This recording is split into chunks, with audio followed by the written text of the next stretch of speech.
Hello दोस्तों, मैं Manish sir आप सभी को स्वागत करता हूं।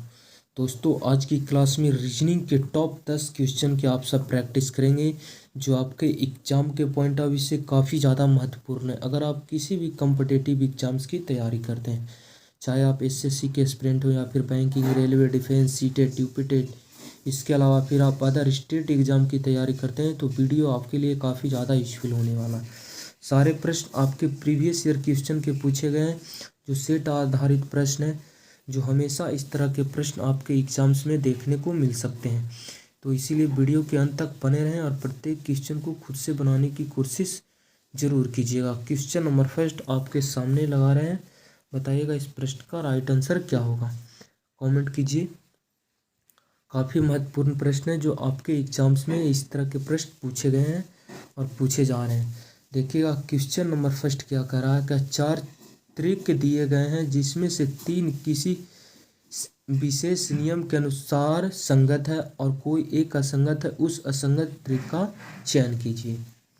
मतलब प्रश्न करा चार जो विकल्प आपके सामने दिया गया है, तीन विकल्प इसमें से ऐसा जो किसी न किसी तरह एक समान है और एक क्या है अलग है, एक क्या है अलग है, उस अलग की पहचान करना है जो सबसे अलग है। ठीक है, ये प्रश्न आपसे बोल रहा है। जीडी 2021 का पूछा प्रश्न है, खासकर ये जीडी और बिहार एसएससी के लिए काफ़ी ज़्यादा यूजफुल होने वाला है ये क्लास। देखिएगा, अगर देखने जाइएगा तो 13 दूनी 26, 2 गुना यहाँ भी मल्टीपल्स है, 17 दूनी 34 यहाँ भी 2 गुना है, 15 दूनी 30 यहाँ भी है और 12 दूनी 24, 2 गुना सारे ऑप्शन में, पर यहाँ 169 है। तो देख पा रहे हैं 13 का स्क्वायर ही तो है, ठीक है, 13 69 से। उसके बाद फिर 17 17 है 289, 289 नहीं है, ये 13 का तो स्क्वायर था, ठीक है ये वाले, पर ये स्क्वायर नहीं है 17 का। 15 का स्क्वायर 15 15 ही है 2 25, ये भी स्क्वायर है, ये भी स्क्वायर था। 12 का स्क्वायर कीजिएगा बराबर है 44, ये भी स्क्वायर है।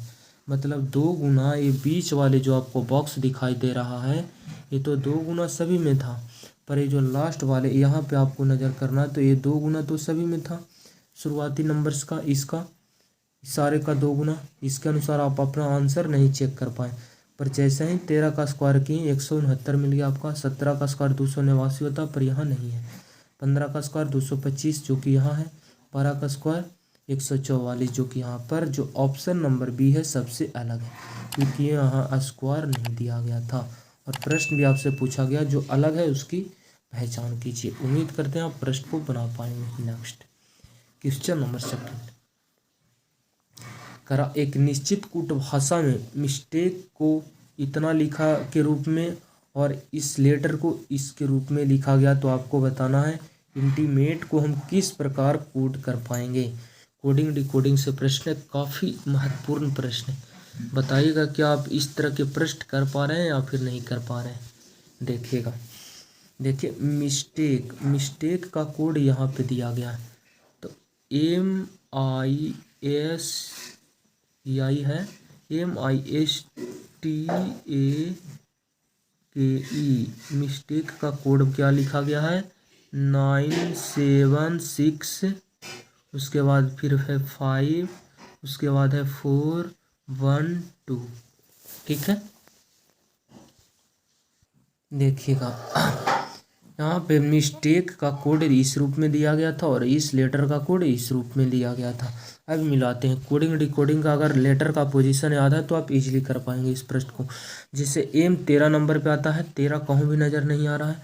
उससे रिलेटेड अगर अपोजिट भी देखते हैं तो एम का रिलेटेड जाता है एन 14 भी नहीं है। पर यहाँ देख पा रहे हैं जितने लेटर है उतने नंबर है, 1 2 3 4 5 6 7 लेटर है, तो 7 ही नंबर है। इसका मतलब हो सकता है एम के लिए यहाँ 9 आया होगा, आई के लिए यहाँ 7 आया होगा, एस के लिए यहाँ 6 आया होगा, टी के लिए यहाँ 5 आया होगा, ए के लिए यहाँ 4 आया है और के लिए यहाँ 1 आया है। ठीक है, और ई के लिए यहाँ 2 आया। कोड ही दिया गया होगा, यहाँ कोड भाषा दिया गया। एन के लिए 8 लिखा, ए के लिए 4। देखिए ऊपर में भी ए के लिए 4 आया था, यहाँ पे भी ए के लिए 4 आया। के लिए 1 यहाँ आया तो के लिए 1 इसमें भी आया था। इसका मतलब यहाँ कुछ नहीं है, सिर्फ जो लेटर के सामने जो नंबर है वहीं कोड लिखना है आपको खोज कर। ठीक है, ई के लिए यहाँ देखिए 2 है, तो ई के लिए भी यहाँ 2 है, मैच कर रहा है। इसका मतलब सारे लेटर के लिए क्या किया गया, यहाँ नंबर ही सिर्फ कोड आया है। तो आपका बताना इंटीमेट का, तो आई है पहले, तो आई के लिए कोड इसमें ढूंढना। देखिए आई यहाँ पे दूसरे में, तो दूसरे आई के लिए क्या है 7, इसका मतलब आई के लिए मेरा क्या आ जाएगा 7। उसके बाद फिर ढूंढना एन के लिए, एन किस लेटर कहाँ पे दिखाई दे रहा है, एन यहाँ पे आपको दिखाई दे रहा है, तो एन के लिए 8 आया, तो फिर हम 8 लिख देंगे। उसके बाद फिर आपको फिर किसको ढूंढना है, टी के लिए, टी देखना किस में मिल रहा है, टी इसमें, तो टी के लिए क्या आया 5 आया, तो हम 5 लिख देंगे। उसके बाद फिर देखते हैं, तो फिर से आई है, तो फिर से आई कहाँ, यहाँ आई के लिए 7, फिर 7, इतना ही से अब आप ऑप्शन मैच करवा लीजिए। 78 57 मेरा आना चाहिए, यहाँ 78 57 नहीं है, 78 57 यहाँ मिल गया, यहाँ 78 57 नहीं है, यहाँ पे 78 57 नहीं है, 3 ऑप्शन गलत हो गया। इसका मतलब ऑप्शन नंबर बी ही इस प्रश्न का करेक्ट आंसर माना जाएगा। आगे आपको मैच करवाने की ज़रूरत नहीं है, क्योंकि शुरुआती के जो 4 नंबर मेरा मिलना चाहिए सिर्फ ऑप्शन नंबर बी में मिल रहा है। अगला नंबर हमें ढूंढने की ज़रूरत नहीं। नेक्स्ट क्वेश्चन नंबर 3, प्रश्न आपसे बोल रहा है कि दी गई श्रृंखला को पूरा करें। यहाँ एक सीरीज चलाया गया है, उस सीरीज को आपको पता करना है। तो देखिए 3 था, 3 के बाद फिर कितना हो गया 15 हो गया है, और 15 के बाद 60 हो गया है, और 60 के बाद हो गया 180। तो देख पा रहेंगे सीरीज क्या है, तेज गति से आगे की तरफ बढ़ रही है। हो सकता है जब तेज गति से सीरीज आगे जाती है तो फिर हम मल्टीपल्स चेक करते हैं। जैसे 3 से हो गया 15, तो 3 पचे 15, 5 गुना यहाँ हमें दिखाई दे रहा है, ठीक है, 3 पचे की 15। उसके बाद 15 चौक 60, 4 गुना ही यहाँ 15 चौक 60। उसके बाद फिर 60 दिया 180, 60 गुने 120, 60 दिया 180। उसके बाद फिर क्या आ जाएगा आपका, जाकर आ जाएगा 2 गुना, क्योंकि यहाँ 5 गुना स्टार्ट हुआ, फिर 4 गुना हुआ, फिर 3 गुना, इसका मतलब अगली बार 2 गुना हुआ। और 180 गुना 2 कीजिएगा 300 के 60। ऑप्शन नंबर सी इस प्रश्न का करेक्ट आंसर हो जाएगा, ठीक है। देखिए कितना इजी प्रश्न है जो आपके एग्जाम्स में पूछे जा रहे हैं। क्वेश्चन नंबर 4, प्रश्न आपके सामने दिया गया, करा लुप्त संख्या मिसिंग नंबर ज्ञात कीजिए। मिसिंग नंबर आपको यहाँ पे दिखाई दे रहा होगा, या बताना है आपको कि यहाँ कौन सा ऑप्शन भरा जाएगा, ठीक है। बस तरीका को आपको पता होना चाहिए कि क्या लॉजिक और पैटर्न यहाँ पे हम लगाएं कि मेरा आंसर फास्ट आ जाए। हम हमेशा बोलते हैं कि जब भी आपको इस तरह के प्रश्न पूछे जाते हैं मिसिंग नंबर से और बॉक्स के फॉर्म में, तो देखिए सबसे बड़ी संख्या आपको कहाँ पे नज़र आ रहा है, तो हम सबसे बड़ी संख्या देख पाएंगे सारे में नीचे के फॉर्म में है। इसका मतलब कुछ नहीं, सिर्फ यहाँ जो तरीका लगेगा क्या लगेगा, इन दोनों छोटी नंबर्स की मदद से ए वाली आप बड़ी नंबर्स इजीली बना पाएंगे, ठीक है। बड़ी की नंबर्स की मदद से छोटी नहीं बना सकते, पर छोटी नंबर्स को आप आपस में मल्टीप्लाई कर या फिर जो भी करे स्क्वायर या कुछ भी करके आप बड़ी संख्या इजीली निकाल पाएंगे। उसी तरह देखिएगा 9 और 12 से कुछ कीजिए उसी नियम के अनुसार जो यहाँ लगाएं, उसी नियम के अनुसार यहाँ भी 540 आना चाहिए इन दोनों नंबर्स की मदद से। जब दोनों में सेम नियम लग जाएगा तो फिर 7 और 14 की मदद से अपना आंसर इजीली निकाल लेंगे, ठीक है। तो चलिए चेक करते हैं। सबसे पहले 11 है और 8 है, इन दोनों को अगर आपस में मल्टीप्लाई करेंगे 11 8 88, अगर इन दोनों का स्क्वायर करके देख लेते हैं तो 11 का स्क्वायर 121, उसके बाद 8 का स्क्वायर 64, अगर ऐड कर कर देखते हैं 581 185 ही रह जाता, पर हमें जाना है 440, काफ़ी बड़ी संख्या है। स्क्वायर करके देखे नहीं होगा, क्यूब करने जाइएगा तो फिर ज़्यादा बड़ी हो जाएगा, क्योंकि 11 का क्यूब 1331 आ जाता है, 8 का फिर क्यूब कीजिएगा तो फिर 500 के ऊपर चला जाएगा, मतलब क्यूब यहाँ पे मैच नहीं करेगा। तो इन दोनों नंबर्स को हम आपस में पहले मल्टीप्लाई कर लेते हैं। तो 11 गुने 8 करेंगे 11 8 88, और लाना है मुझको कितना 440, 440 88 का मल्टीपल्स है या नहीं जो देख लीजिए पहले। 11 और 88 अगर हमें यहाँ लाना है कितना 440, तो इसमें कितना से मल्टीप्लाई करें, या मल्टीप्लाई करके कुछ जोड़ना पड़ेगा। जो देखिए अगर इसमें 2 3 4 5 गुना अगर इसमें मल्टीप्लाई कर देते हैं तो 8 पचे 40 के 0 कैरी 4 चला जाएगा, 8 पचे 40 4 44, बिल्कुल 5 गुना यहाँ पे क्या है मल्टीपल्स है। अब तो मैच कर गया, इन दोनों नंबर्स को मल्टीप्लाई किए फिर 5 गुना कर दिए तो मेरा 440 आ गया। उसी प्रकार इन दोनों नंबर्स को मल्टीप्लाई करेंगे तो कितना है 9 है और 12 है, कितना हो जाएगा, बरनवा 78 से 108 हो गया। उसके बाद फिर मल्टीपल कितना करेंगे आप यहाँ पे, तो देख पाएंगे ऊपर 5 गुना किए तो 5 गुना नीचे भी करना पड़ेगा। तो मल्टीप्लाई कर दीजिए, 8×5 = 40 और उसके बाद फिर 5 एकम 5, 540 यहाँ भी प्रजेंट है। इसका मतलब दोनों ऑप्शन में मेरा मैच कर गया नियम, तो हम अपना आंसर इजीली निकाल लेंगे। ठीक है, अब इन दोनों नंबर्स को हम आपस में मल्टीप्लाई कर लेंगे। किसके, 7 और 14 के बारे में हमसे पूछा गया था। तो 7 × 14 64, 98, 98 गुना कितना करना पड़ेगा आपको, 5, क्योंकि सारे में 5 गुना हो रहा है तो यहाँ भी आप 5 गुना करेंगे। जब 5 गुना करेंगे तो मल्टीपल्स कितना आएगा, 8×5 = 40, यूनिट डिजिट शून्य देगा, सारे में 0 है यूनिट डिजिट। उसके बाद फिर कैरी कितना, 4 चला जाएगा, 9×5 = 45 और 4 = 49, 490। ऑप्शन नंबर डी इस प्रश्न का करेक्ट आंसर हो जाएगा आपका। ठीक है, उम्मीद करते हैं आप समझ पाएंगे। नेक्स्ट क्वेश्चन नंबर 5 देखिए, क्या ब्लड रिलेशन का प्रश्न आ गया। आपको जनरेशन पता होना चाहिए पीढ़ी, जैसे ये आप हैं तो ये आप वाले पीढ़ी, अगर आपके भाई बहन चचेरा भाई बहन आता तो इस पीढ़ी में आएंगे। अगर आपके माता पिता आते हैं तो एक पीढ़ी आपसे ऊपर जाएंगे। अगर आपके माता पिता के भी माता पिता आते हैं तो एक पीढ़ी ऊपर जाएंगे। अगर आपके संतान आते हैं तो एक पीढ़ी आपसे नीचे जाएगा। ठीक है, इससे जनरेशन हम बोलते हैं पीढ़ी। उसके अनुसार आप अब आंसर अपना इजीली दे पाएंगे। जैसे देखिए, ए बी का भाई है, सेम जनरेशन का है। बी का भाई कौन है, ए भाई है, इसका मतलब इसे हम ट्रायंगल में रख लेंगे। ठीक है, मेल के लिए आपको क्या लेना है, ट्रायंगल लेना है, और फीमेल के लिए आपको सर्कल लेना है। जिसका जेंडर पता नहीं चलेगा उससे आप कोई भी बॉक्स में नहीं रखेंगे। पर बी का भाई कौन है, ए का जेंडर पता चला कि क्या है, मेल है। बी का जेंडर अभी पता नहीं चला। नेक्स्ट पॉइंट को पढ़िए। नेक्स्ट पॉइंट का रहा सी, बी का पति है। बी का पति कौन है, सी। बी का पति है सी, इसका मतलब ये पति है, इसका मतलब मैं है। जब ये पति है इसका मतलब बी पत्नी हो जाएगी, और ये आपस में शादीशुदा है, इसलिए हम प्लस से डिनोट कर दिए। ठीक है, बी का पति हो गया सी, तो सी का पत्नी हो जाएगा बी। यहाँ तक कन्फर्म है। नेक्स्ट पॉइंट को पढ़ते हैं। सी ई का बेटा है। सी जो है ई का बेटा है, इसका मतलब ई का बेटा है, मतलब सी क्या है, संतान है, इसलिए एक पीढ़ी नीचे रहेगा। किसके, ई के। ई क्या है, पेरेंट्स है, माता या पिता हो सकते हैं। नेक्स्ट पॉइंट को पढ़िए। करा एस, ई की पत्नी है। ई की पत्नी कौन है, एस पत्नी है, इसका मतलब ये क्या है, फीमेल है। इसका मतलब पत्नी है तो ये फिर क्या हो जाएगा, पति। इसका मतलब दोनों में प्लस है, क्या है, मैरिड है दोनों में। ठीक है, प्रश्न आपसे पूछ रहा है क्या, एस बी से एस कौन है जो आपको बताना है। एस क्या है, बी का। तो देखिए, बी का पति है कौन, सी, और पति का पिता क्या हो जाएगा, आपके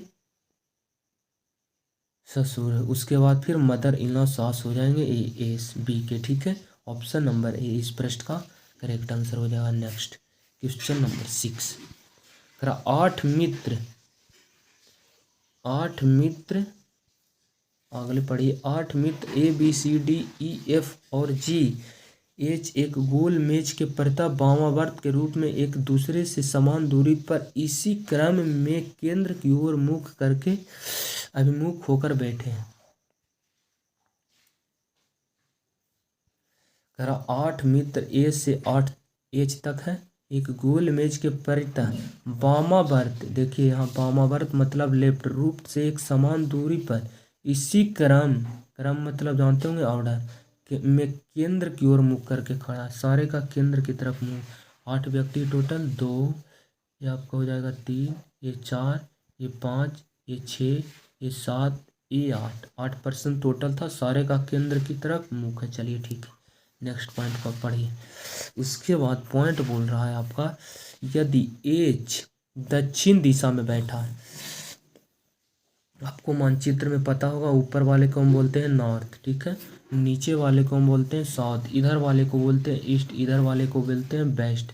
और बोल रहा एच दक्षिण की दिशा में बैठा है। दक्षिण किधर है, नीचे की तरफ, इसका मतलब यहाँ पे एच बैठा है।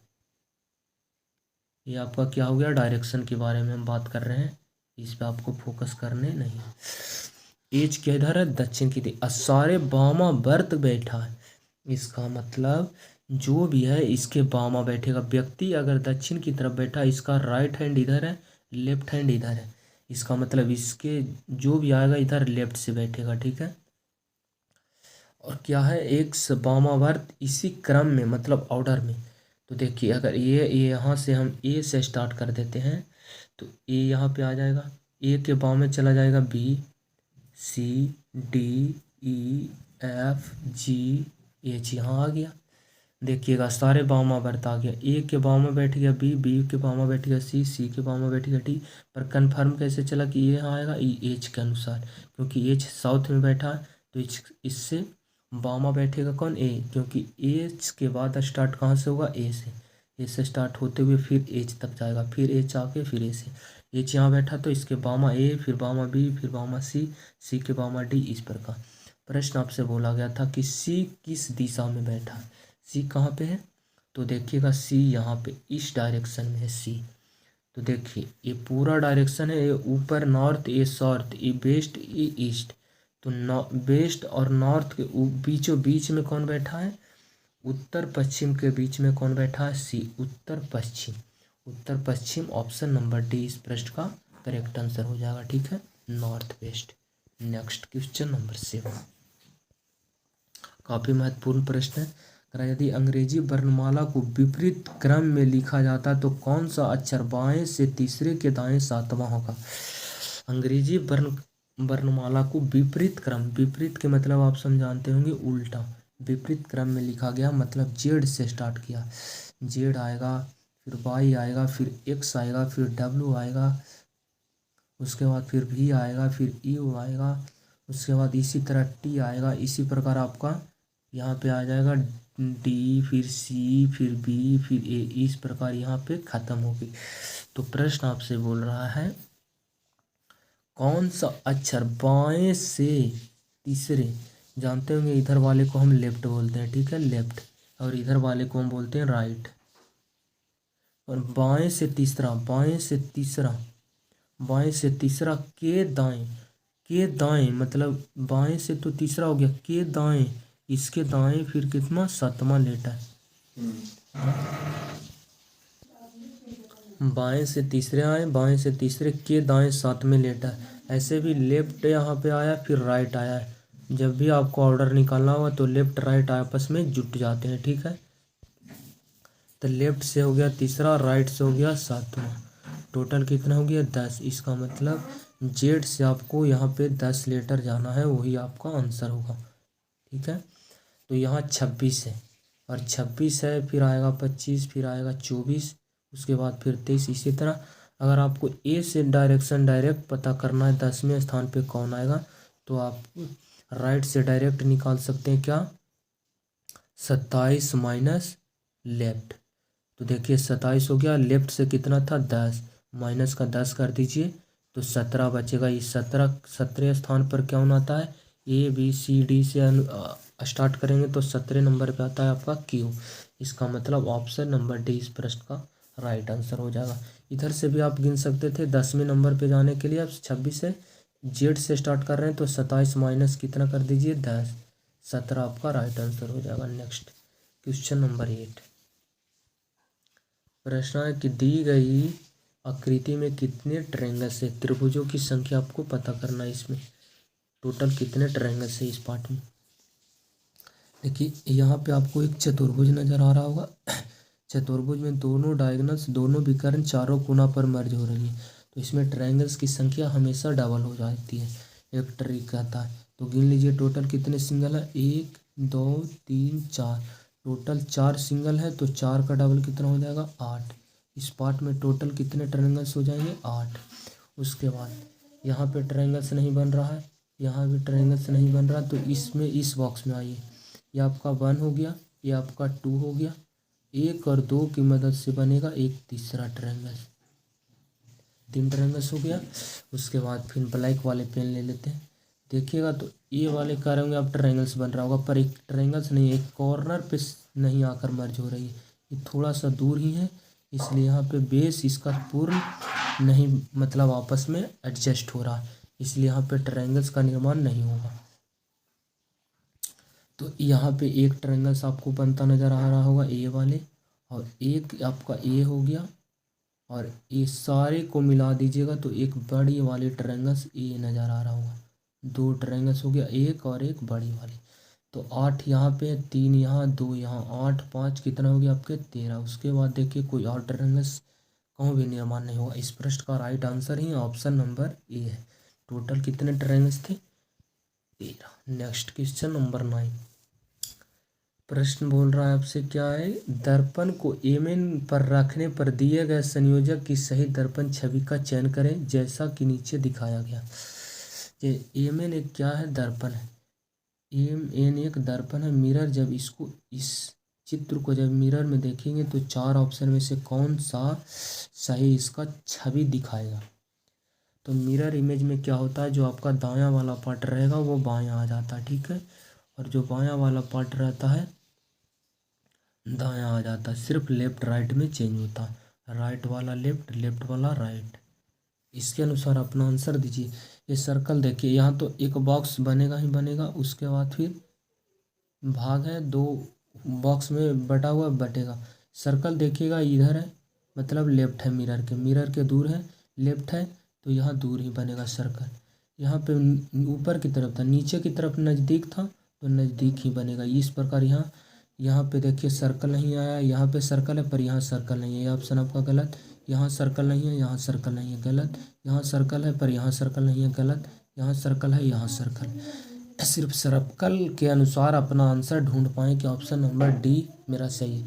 अगर एक ऑप्शन और बचता तो फिर हम इस स्टार को चेक कर लेते पकड़कर, फिर इस तीर को पकड़कर देखते कि तीर किधर है, मिरर की तरफ, तो ये वाले भी तीर मिरर की तरफ आता। देखिए मिरर की तरफ है।